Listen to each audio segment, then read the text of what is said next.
Bhelwa DJ Rupesh Bhelwa DJ Rupesh Bhelwa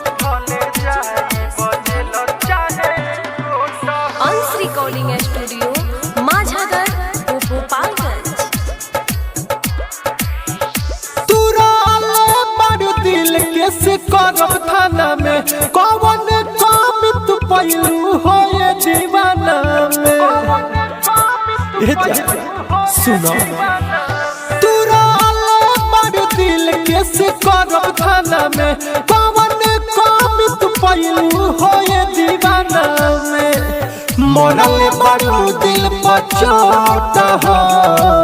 नाम बता नाम तोहर कहब ये गोरी भले जाई बजेल चाहे कोट हो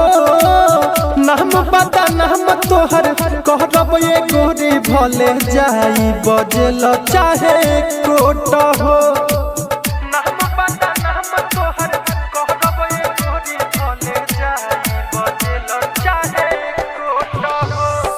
डीजे रुपेश भेलवा डीजे रुपेश भेलवा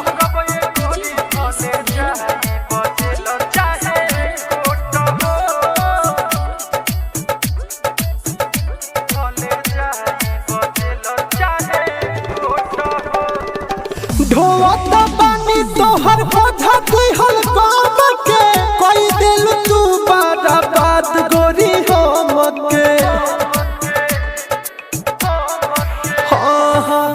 ढोवत बानी तोहर बोझा दिहल काम के कोई दिल तू बड़ा बात गोरी हमके रही न मनवा में खोट हो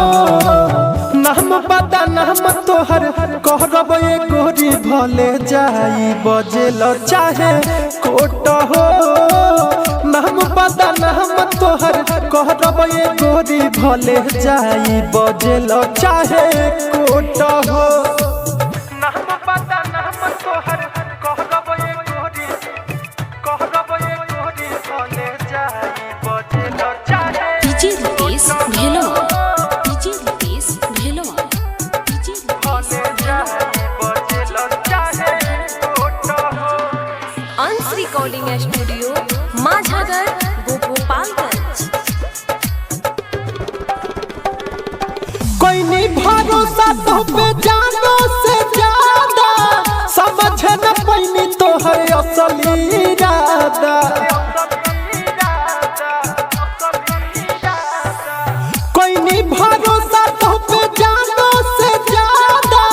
समझ न पैनी तोहर असली इरादा